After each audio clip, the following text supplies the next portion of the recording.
Tak, teď už je všechno připravené, takže prosím, začínáme za 3, 2, 1. Pane kapitáne, ty nohavice na chapadla zase zažmolkovaly. To není možný a navíc tam jedno úplně chybí. Jak se mám oblíknout 3 na 4? Velice se omlouvám. Prosím, netrestejte mě jedením hrášku. Mám pro tebe připravené něco mnohem, ale mnohem horšího.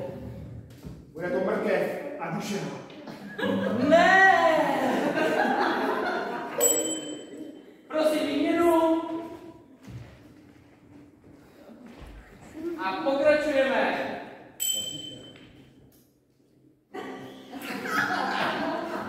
Rychlejc, nebo ti ještě přidám.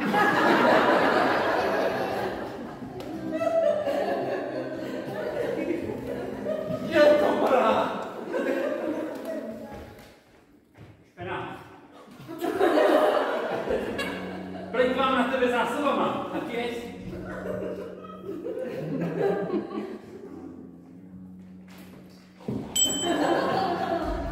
Výměna svět.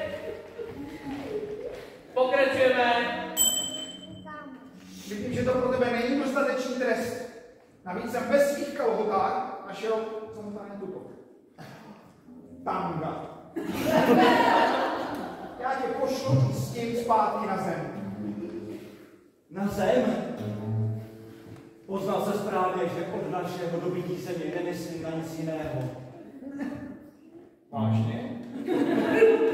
Než na krásné české ženy v děli. Výměna poslední. A pokračujeme a dohráváme. Ke konci, pánové. Ať se koukám, jak se koukám, asi mají jenom 2 nohy. To je to tak zrušující. 2 nohy je lepší než 4. To je nechutný. Vrať nám ten hráček a mrkev.